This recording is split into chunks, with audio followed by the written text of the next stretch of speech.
If you do not get a resolution or an answer in this interaction, whether it's this meeting with the specialist or conversation with a nurse or phone call with the insurance company, what are my next steps if this does not get resolved? Do not end an interaction without either a resolution or next steps. This is NICU Babies Parent Support with Kathryn Whitaker, a podcast from Hand to Hold, a national nonprofit that provides free personalized support, resources, and community before, during, and after a NICU stay. My conversations here focus on education and personal stories with medical and hospital professionals, counselors, therapists, and NICU moms and dads from across the country. So whether you're preparing for a NICU stay, you're currently there, or you're months and years past your stay, you belong here. The NICU is hard. We're here to help. I'm your host, Kathryn Whitaker, the mom of 6 children, including my very own NICU baby, and I'm so grateful that you're here. Okay, are y'all ready to nerd out about insurance offices and medical billing offices? Because I am. Hey, let's be honest. The NICU is not inexpensive, okay? And whether you are receiving government assistance, you're paying completely out of pocket, or you have insurance, you're going to get some bills in the mail, and they are going to be stressful, and you are going to find yourself on the phone, and you're going to be at your wit's end. So 2 things. I knew that I needed to talk to someone who had not only lived experience, but she also has a book, and it's fantastic. And then I'm actually next time going to be visiting with someone because it's so important. Going to be talking to someone about how do you crack the code of the healthcare industry and how do you make sure that you're not paying for more than what you should be paying for. So this is a huge topic, and it's one that every single NICU family deals with, no matter whether you were there for 1 day or you were there for more than 100 days.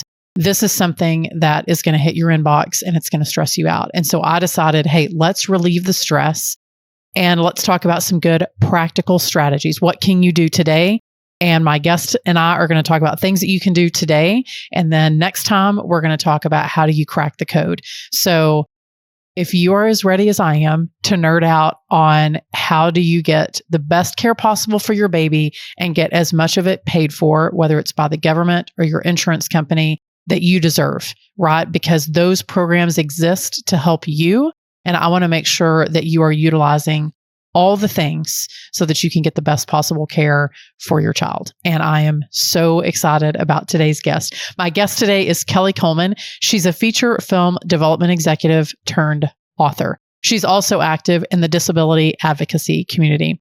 She serves on committees for Children's Hospital Los Angeles, the Los Angeles Unified School District, and Canine Companions. Her new book, Everything No One Tells You About Parenting a Disabled Child, Your Guide to the Essential Systems, Services, and Supports, stems from her own parenting experience, giving parents the tools to spend less time navigating the stuff and more time just loving their kids exactly as they are. Amen, amen, amen. She lives in Los Angeles with her husband, 2 children, and her son's service dog. And with that, let's chat.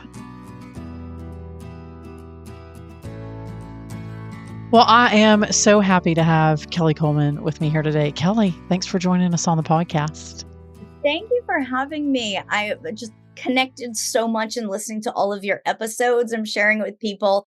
And I'm so excited because listening to it, it's just like, it just lets the air out of the balloon of like, okay, freak out when you need to, but then when you're done freaking out, like, here's stuff for you, and we got this. Well, that's what the whole season is about. So this is really focused on people that have just been admitted to the NICU and kind of the toolbox of the things that you need, which your book does a beautiful job of. We'll talk about that in a little bit. But it's also for people who are well past the NICU, maybe years or, months past the stay. And I know the topic that we talk about, certainly if you have a child who's medically complex or you just live, you are going to find yourself in a doctor's office dealing with insurance or medical billing. And so we have a lot to talk about. So Kelley, what makes you an expert in medical billing? People may be wondering, who is this gal? What does she know about medical billing? So tell us a little bit about how you know so much about this whole area of what many parents deal with on a daily basis. Yes. So I have learned this, as many parents become experts in most things, in the trial by fire of I knew nothing about any of this and we had insurance. And if you get something in the mail from them, you kind of cringe and slide it under some other things because insurance is scary because it's this like black box of paperwork that it's like nobody enjoys that. And I would say I've become very good at it. Do I love it? No, but the insurance maze, no one enjoys it. It's not fun for anybody. Sometimes, even if you work at an insurance company, it might not be fun, but it is figure outable. And in realizing that we pay for a plan, whether it's with tax dollars or through private insurance, and that plan actually works for us. And if we don't know what is included in that plan, we can't really expect that plan to work for us. With our first son, he was actually our NICU baby, and was in the NICU for a week, but nothing that provided us a tremendous amount of anxiety and stress because it was a more routine visit to the NICU, if there is such a thing. And our second son, our older one is now 12, our younger one is now 10.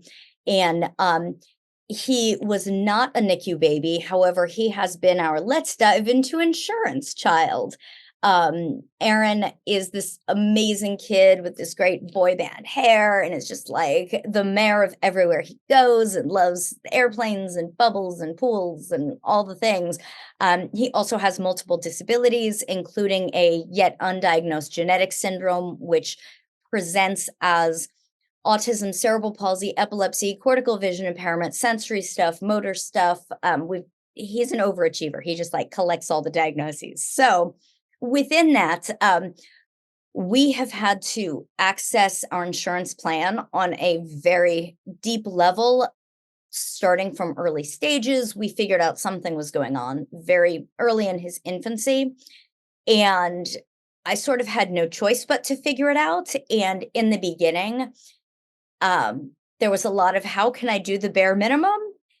And I realized that was actually more stressful because I didn't know what I was doing and I felt like I was fielding things as they were coming to me. And then I realized I need to actually become educated, which is not the most exciting thing to do, but it saves you so much time and stress and anxiety. And now when I get the envelopes in the mail from the insurance company, or when I have to make a phone call to them, it becomes no big deal. And in the beginning, especially with NICU parents, you might only have the bandwidth to do the bare minimum, and great, start there. But when you feel like you have the bandwidth to educate yourself a little bit more, you can really dig into what your child's needs are, what your insurance actually covers, what you are able to access through insurance, through government benefits, and put those pieces together. Because when it actually feels fun or rewarding, especially, is when you can sit back and say, I figured out this information and now I am better able to support and serve my child. And now I can sit with a fancy latte or whatever while my kid is in therapy that I'm not paying for. And you know what? I treated myself to a fancy latte instead. So, Kelly, for a family that's just starting out, so I know I was like you when we first started out. I would get the routine EOB, so that's the explanation of benefits from your insurance company. And I know some people listening have insurance and some people don't, so they rely Yep. on government assistance. So, but I know that when I first started, I was like you. I just kind of thought that they submitted a claim, it got paid, or you worked with the government agency, and then they read your stuff and they were like, "Oh, of course we should pay for that," and it got paid for.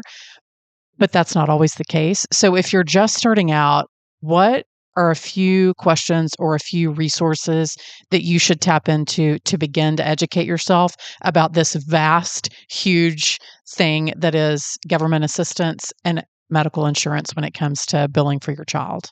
Yes. So The number one thing before you even start tapping into the resources is knowing and deeply understanding there is no shame in wherever you are. And if your family is accessing government benefits, those are there Yes. for a reason. And you should use those and know those with great enthusiasm.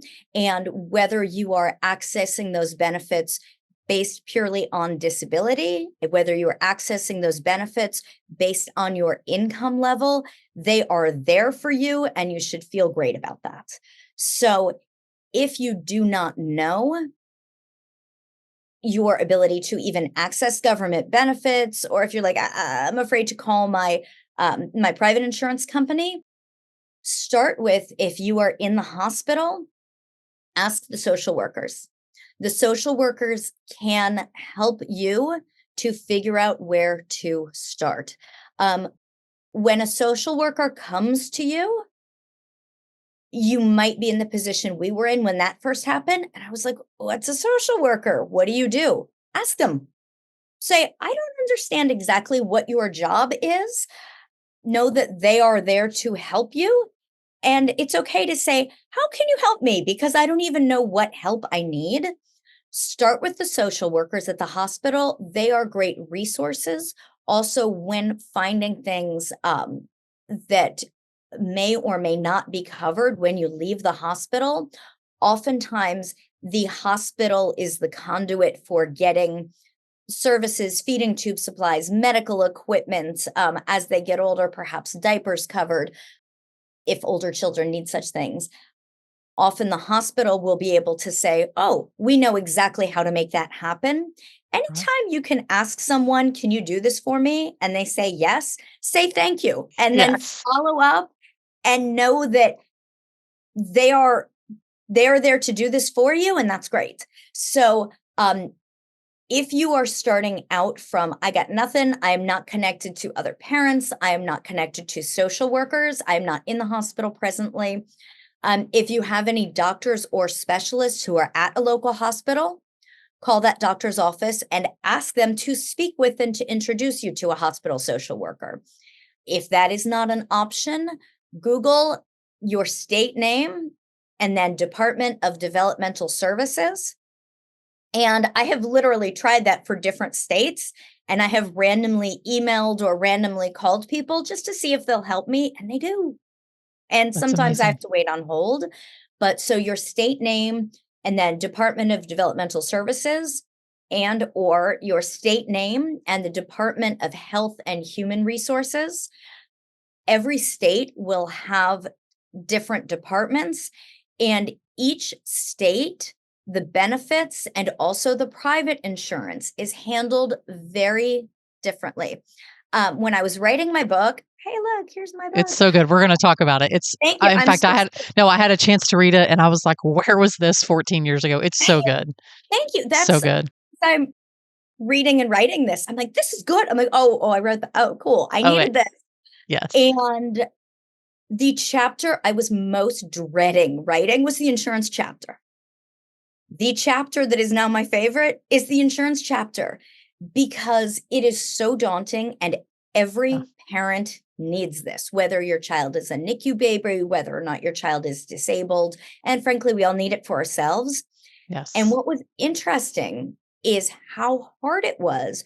Each chapter has interviews with multiple experts, how hard it was to find experts who would speak to insurance, both private insurance and government benefits, because it is so individualized by state. And so there are basics that you can know regardless of your state. For example, like you said, your explanation of benefits. What is that? What information does it have? How to figure that out and read it. Um, what to do when you're on the phone with your insurance person. But how, especially government benefits, are distributed and carried out varies tremendously by state. And in here is the basics of what everyone needs to know so that when you are going through the process of your state benefits, your private insurance benefits, you can start out educated instead of really afraid of it, which is how I started all of this because it's so daunting. Well, I think you mentioned this, and you and I both know this, but I think it's worth mentioning. You need to pack a lot of patience when you're working with insurance companies or government assistant programs. Sometimes it takes a little while to get to the person that you actually need to speak to or to get the benefit that you actually need. I know I was really grateful to our social worker. I think I asked her, "Hey, I'm struggling with like trying to get this thing paid." And she said, "Well, Kathryn, you can ask for an advocate within your insurance company." And I was like, wait, what? And Yes. so they got us connected to someone who technically was employed with our insurance company, but her sole job was to help us navigate coverage. And where she came in really handy, and this is what I want to talk to you about, is when we had to appeal a decision from the insurance company where they weren't going to cover something. So I would suspect that there are a decent amount of people listening who have either had a claim denied, or they're maybe part of the CHIP program. So maybe let's dive into those a little bit. So, what do people need to know if you have to go through the appeal process? Mhm. So, first of all, understand what the appeal process is. And I love that you've spoken to already this notion of, oh, I'll submit something to insurance or my doctor's office will, and then it gets paid and I go about life. That doesn't always Yeah. happen. So, the appeal process is when something has been denied and you're saying, no, this is a covered benefit. So I am going to submit the necessary paperwork because everything's always paperwork. And so the appeal is the process by which you say to them, this is a covered benefit, therefore you need to pay for this. The insurance company will often, they're a business, they will often bank on the fact that you are not going to appeal. Most denied claims do not get appealed. So, the first step in an appeal is determining for certain that this is a covered benefit. If I submitted for medical equipment and that medical equipment was a snowboard, it's not medical equipment, that's not a covered benefit. If I submit for medical equipment that is, for example, for my son's feeding tube supplies, and that is denied, I need to confirm that that is a covered benefit. Turns out it is. How do I do that? I determine that by looking at the explanation of benefits. What that is, first of all, if your insurance policy has a website, often the websites, in the last 10 years, websites have improved and they have Yes. become much more user friendly. Our current insurance plan has a very clear website. I can pull up the explanation of benefits. It has a table of contents that explains everything that is covered, and I can look through that. If I do not see feeding tube supplies listed, it might be under durable medical goods. It might be under some language I've never heard of before. First, I read through. If I don't see that covered benefit, then I've already done a little bit of work. I can call the insurance company and I say, I am looking to determine if feeding tube supplies are a covered benefit. And if the person says yes, then you need to say, tell me where exactly in the literature, either in the explanation of benefits or in the bigger, gigantic handbook, exactly where it's covered, which page, which paragraph. And I will happily sit here on the phone with you until you tell me that. I have often had people, I have said to people, I am so tired. I haven't slept. I'm dealing with seizures and vomiting and therapy in school. Can you just send that to me either in the an email or in the mail so that I don't have to find that right now? And oftentimes it magically shows up in my inbox or in my mailbox.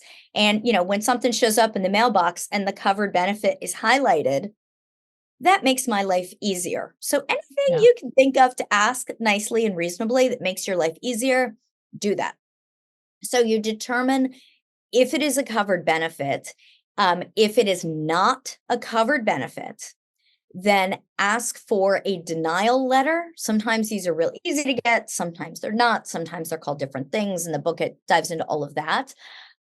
Depending on your state, there may be social service agencies or your government health benefits that could cover something that private insurance or state insurance might not cover. So anytime you can get that in writing is great. If they won't issue you a denial letter, perhaps it's called a letter of non-coverage. All this language, it's like you have to learn. It's like you're getting a PhD in acronyms, which nobody wants. There's not Which a it's PhD. it's worth mentioning that in your book, you do a great job of listing out like because NICU parents are familiar with acronyms. And so what do all those acronyms mean? And so that way you have the terminology. So when you're speaking to whether it's the government agency or the insurance company, that you have the terminology that they speak, it's like another language. And Yes, so if you can master that, I think it does help speed the process up a little bit because yes, you've figured out, I know what this means. And when they say it back to you, you're like, and I'm aware of what you're talking about, but it takes time. yes. And I will add to that, when they say these things, whether it's an acronym or a word or a term, and if you are like, I have no idea what the heck that is, ask Ask. them, stop and say, wait a second, you are the expert in this. I am educating myself.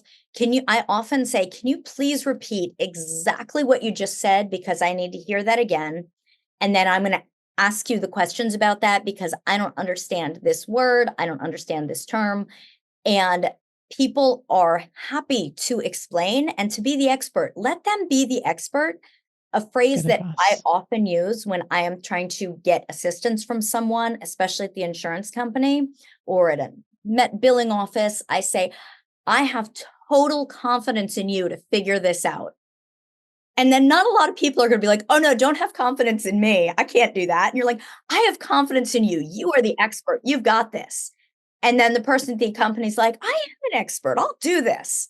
And it works all the time. So That's brilliant. let people, tell people how confident in you are and their ability to solve your problem.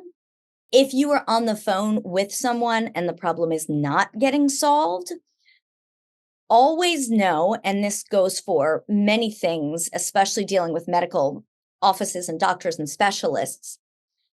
If you do not get a resolution or an answer in this interaction, whether it's this meeting with the specialist or conversation with a nurse or phone call with the insurance company, what are my next steps if this does not get resolved?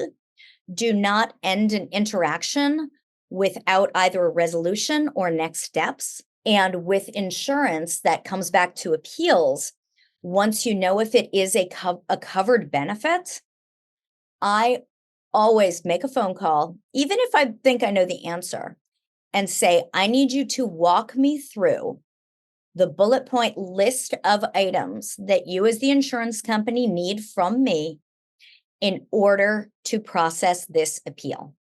If they tell you 4 things are needed, you need to turn in those 4 things. If you turn in 3.5 of those things, your appeal will be denied, period, and always. That's their job. Not all the paperwork is here. I'm going to deny this. So get the list of what they need and provide that for them. Also ask them what is the filing deadline for appeals.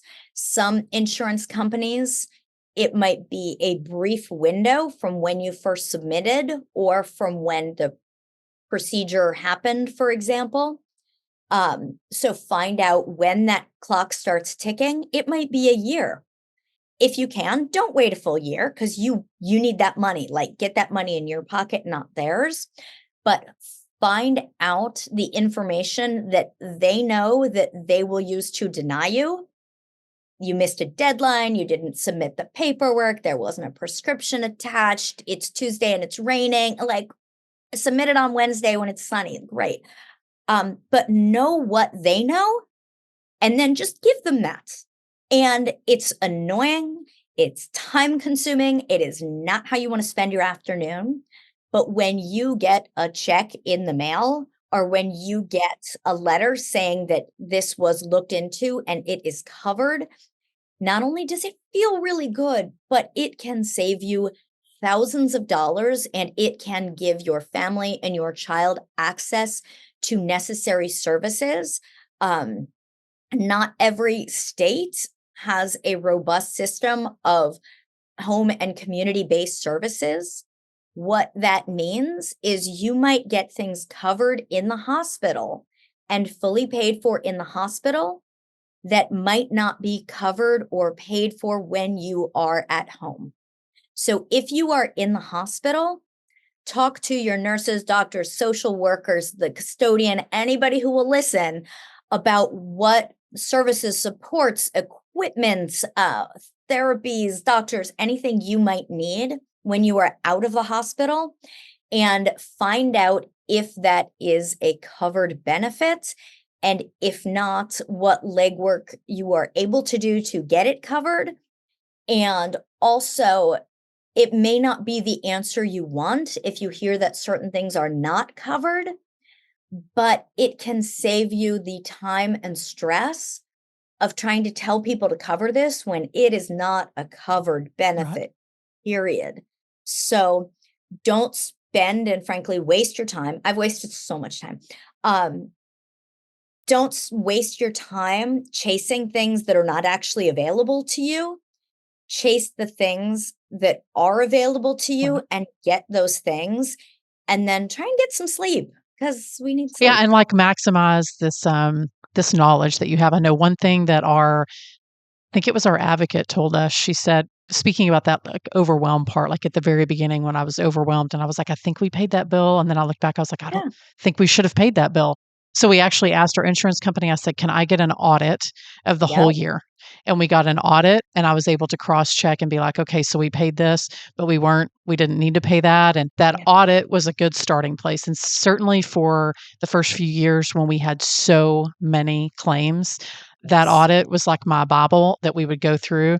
And I got to be really good friends with a lot of billing offices. And then I Yeah. started asking, being proactive. I think because when you pay things that you're not supposed to, then you start to ask before someone bills something that you know they're always going to code it wrong. I would be like, hey, what CPT code are you using? So the CPT code is basically like the holy grail when it comes to insurance companies. That's what they look at, and that's how they know to code it, whether it's covered or not covered. And I know that it started to help me become more proactive. So if there was always a specialist that we would go to and inevitably they would code it wrong, I would always, before I would leave, be like, hey, so how did you guys code this visit? Just so that I'm aware. That way, whenever it goes through, we're going to Yes. maybe save a step. And so all of this knowledge is not for naught. I'm so glad that you mentioned not chasing after the things that aren't covered and instead focus on the things that are. And so if you know that things should be covered, if you can cut it off at the beginning so that you don't have to make the phone call later, it will save you a ridiculous amount of time and frustration, especially when you need to be focusing that on your kid. This podcast is produced by Hand to Hold, a national nonprofit, but we're more than simply a podcast. Be sure to download our app in the Apple Store or on Google Play, or you can visit our website to discover all the ways that we can support you as a NICU parent at handtohold.org. You can join one of our support groups, sign up for counseling, find loss and bereavement support, request a peer mentor, or check out our educational resources and family stories. And all of that is at no cost to you. What happened to you isn't going to happen to everyone. You can and will get misbilled and mishandled and all of that. The insurance company is counting on you to not check that. So within your auditing your plan, look at what was paid for, what was billed, what checks you wrote. Ideally, you've been keeping a spreadsheet or a notebook. I know you talk about, which I just love, have a notebook at the NICU and write down your questions, write down your things so that it is there. And even if it's as simple as jotting it down in a notebook, or if you're a fancy spreadsheet person, make a fancy spreadsheet. I love those. So that you have a record of that. And when you ask for the audit from the year from your insurance company, it might match up, it might not match up. Also, when you are doing that, so do your audit. I do it at the end of the calendar year. Yeah. I also, at the end of the calendar year, look at the new plan January 1st. What changes are there in the plan? If deductibles are changing, if number of speech therapy visits or physical therapy visits are changing, What changes have happened and how will those impact our That's good. ability to access services and supports? And if you know your number of therapy visits that year is increasing or decreasing, that can greatly impact how you are scheduling out your year.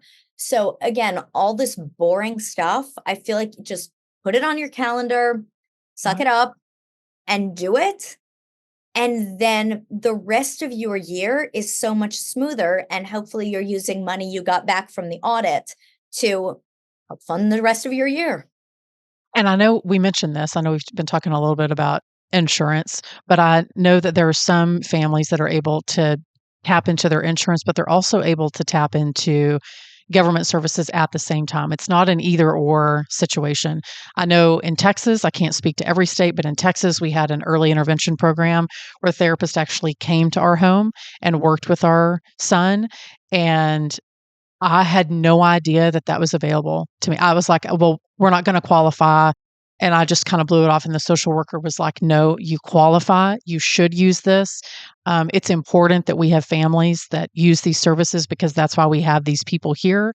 And it was such a huge stressor off to know, like, I do not have to pack up my medically fragile child in the Yes. middle of RSV season and go somewhere where a bunch of other kids are sick, but instead that they'll come here. So I think sometimes people are afraid to access services through the government because maybe they think they won't qualify or they think because they have insurance that they shouldn't do that. So Kelley, when people are trying to figure out what government services they qualify for, I know you mentioned the social worker is a good place to start. What are Mhm, some other places that people can go that they're like, I don't even know, one, what the services are out mhm, there, and two, I don't know if we qualify. What's your best advice to them to figure out the answer to those two questions? mhm. My favorite resource is often other parents. While there's no guarantee that everybody's going to be right about all of the things, amongst our son's many diagnoses, the first thing that we knew for sure was visual impairment. And so I was literally Googling blind children Los Angeles because I was like, I got nothing. I don't know anybody in this world. And his vision impairment is cortical vision impairment, which has its own specificity and neurology within that. And so I literally was Googling and crying because I didn't have a book or a handbook or any idea what I was doing. And I called the first organization that pulled up on Google, and I now have a years long relationship with them, and they're great. And I literally said to the receptionist as I'm crying, like, I have a kid. Here's what's going on. What do I do? And she said, hang on, let me patch you through to Diana. And thank goodness Diana was at her desk. So look for organizations in your area, and whether it is child development related, whether it is through hospital social workers, even if you're not a client at that hospital, call, ask to speak with the social worker and say, I'm a new parent. I don't know what I'm doing. What is available? Connecting with other parents through organizations like this, through things that you have found, through big picture organizations like perhaps Easter Seals or university centers on developmental disabilities and excellence, um, and also social media groups, of course. Be wary until you get Right. to know people of who you can trust and Right. what information you're getting. But when you are on a local group, and ideally a private group, because this information is private, um, of fellow parents, and you can ask, I'm new to this, what services are available? Early childhood services, as you mentioned, which is typically age 3 and under, oftentimes, not always, but oftentimes, those practitioners, if your child qualifies, can be provided and paid for by the state, and they can and often do come to your home. um, Something that we were afraid of because of our own ignorance was that as soon as something was coming through a state agency, that it was going to be like the B team and like, oh, you're not so Right. great 'cause you're working for the state. And that's actually not the case. The state has great Yes. life benefits for them. So we've had some fantastic people um, come to us and work with us and support us through our state benefits. So the early childhood stuff, and again, your Department of Developmental Services, your Department of Health and Human Services are all resources. And I know you had mentioned CHIP earlier, which plays into all of this. So there is private insurance, which is paid for either out of pocket by you or through an employer plan that you may or may not be paying into. However, there is Medicare, which is different in each state. And I hesitate to say that. I'm in California, so it's called Medi-Cal. And there's also the CHIP program, which I feel like not as many families know about. Right. So CHIP stands for Children's Health Insurance Program. It is a program that is funded both federally and states pay into it individually. So how it is administered is different from state to state. If you do not have health insurance, look into your state's Medicare and what if it is income-based, if it is disability-based, and how you qualify. CHIP is administered differently in each state, partly because the states pay into it differently, some more, some less. It's all a mess. It would be nice if it was, Would be nice, yeah. it would be nice if it was clear in any state, Right. much less in all states. But CHIP is a program that families may qualify for if they do not meet the income requirements, and it is a low income requirement for Medicare. If they do not meet the Medicare income requirements, but they are still of an income level where that program deems that you will be covered for insurance assistance, and it covers medical, it covers dental, ideally in your state.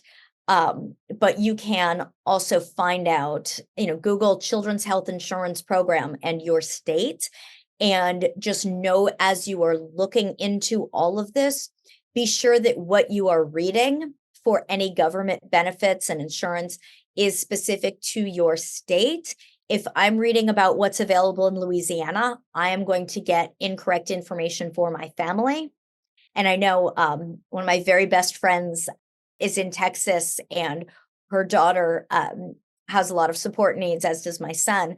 And so comparing the way that you access services in her state versus my state, it is a different path you're marching, but there are so many of the exact same questions that we are asking, so we can use each other to brainstorm and to make our lives easier.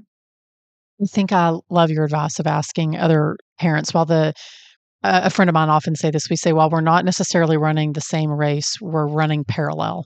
And Yes. so I think that there are many parents who maybe their health journey of their child is different than yours.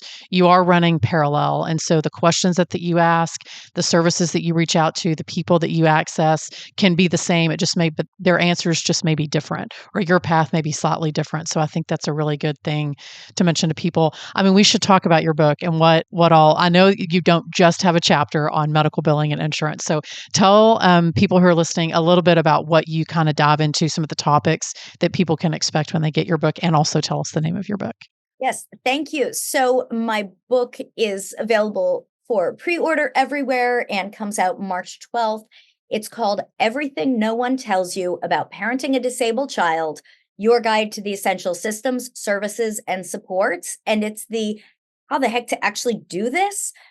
Even if your child is not disabled, there is all of this information about So good. figuring out insurance and so many other things. And the chapters cover basics and the foundational information on everything from diagnosis and getting comfortable with disability to IEPs, school, insurance, therapy, advocacy, disability rights, what this looks like for you as a parent caregiver, financial planning, and future care plans, especially with an eye towards kids who may not be fully or at all independent into their adulthood. And basically all of this boring stuff, but made interesting. It's actually a fun read. It's very conversational. My professional background is coming up with ideas for talking animal movies. So that's where I'm coming from, not from knowing insurance. But Each chapter has a personal story. It has a letter from fellow parents. It has interviews there are over 40 experts interviewed in this book. And it also has the bullet points of here's what worked for me. Here are the questions to ask yourself. Here's where to start. It has the templates and the worksheets and things that I've been creating over the last decade. So it's the personal connection and the you are not alone, plus here's the actual steps. Yes. If you are like, I need a financial plan for my kid and I have never done that and I'm broke and I don't know what to do. None of us know what to do. And I so appreciate that on an earlier episode of your podcast last season, you read the letter that you had written to yourself looking back. And I was listening to that. I was walking the dog and I'm like walking down a busy street, just like crying, not only because it's beautifully written, but because your story, while different than mine in many ways, is such a clear connection of we are not alone in this. Yeah. And I know you talk about this so often about how isolating it is and feels to be a NICU parent. And even sometimes when you're a long time out of that specific situation, to have this connection. And it was so important to me in this book to have conversational style and real human connection, because, we joke about how boring all this insurance stuff is and everything. But what makes it all doable and figure outable and something you actually want to tackle is feeling the human connection to yourself, to your kid, to other people. I love that you talk about mental health resources and what an important piece that is in all of this. And I would actually argue figuring out all this annoying paperwork can help your mental health a great deal, because you are not living in fear of envelopes and phone calls. Right. You are saying, I might not know all of this, but I am able to figure this out in a way that is sustainable. And that's the name of the game, is making all of this stuff sustainable in a way that allows you to spend less time and money and stress with all of the stuff and the paperwork and the planning, and to just spend more time loving your kid or going to the park or eating ice cream together.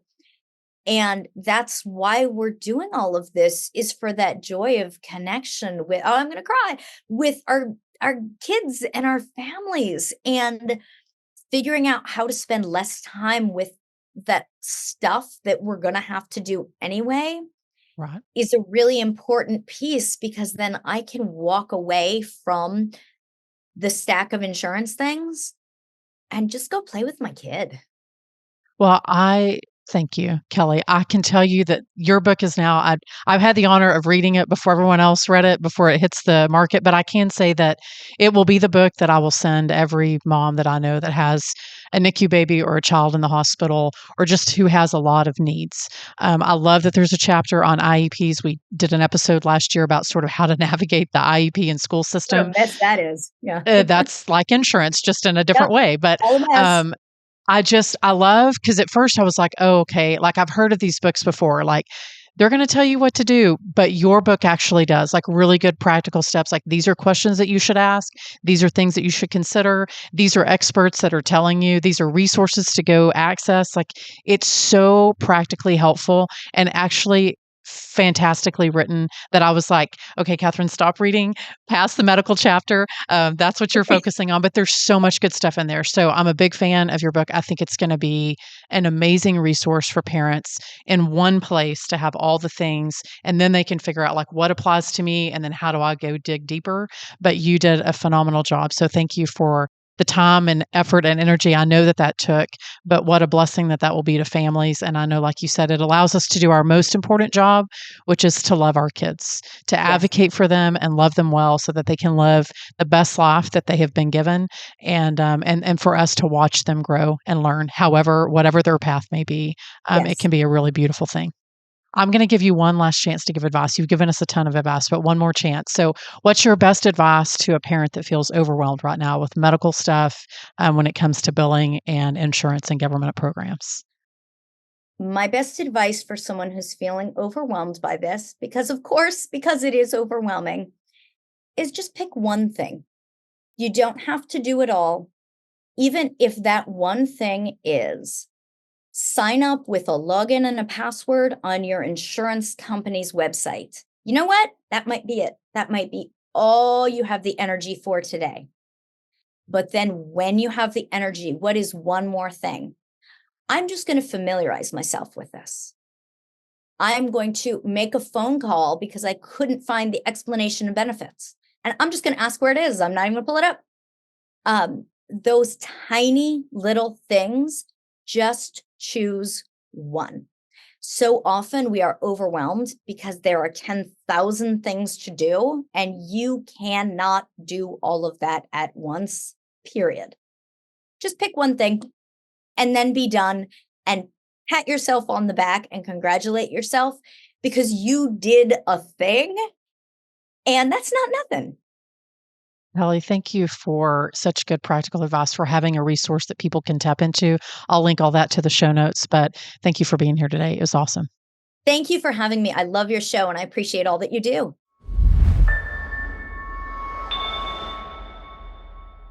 Well, I'm hopeful that you had a little notebook and a pen handy, because that interview left, at least with me, a lot of good advice. In fact, if you were watching me on YouTube, you probably saw me writing down some notes as Kelley was talking. We hit a lot of things. We did, didn't we? So in today's 2-minute take, a couple of big things that I think are worth repeating. One is brilliant advice on when you are having a conversation with a medical billing office, with a government agency, turning it around and saying, hey, this is a problem and I don't know how to solve it, but I trust that you are going to help me figure it out, and letting them be the expert. I can think of a few phone calls that might have changed the tone that I had as a mom. I think I was just, when I was on the phone with some of those people, I think I was overwhelmed, I was exhausted, and I was frustrated.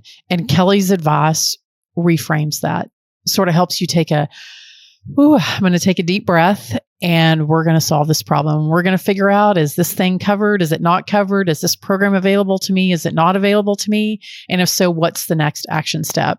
And I think that's the second part of what I love that she shared, is never end a phone call without an action step. What's the next thing? Do you need documentation? Do I need to follow up with a different person? Do I need to make this phone call to this specialist? Whatever it is, what is the action plan for whenever you click and hang up that phone? And make sure that you've got either a spreadsheet or a notebook, however you keep notes, and document who you talk to, when you talk to them, what the resolution was or what the action plan was. That way you leave that phone call with a next step. That way you're not just floundering into the abyss of medical billing or government program, into the black hole.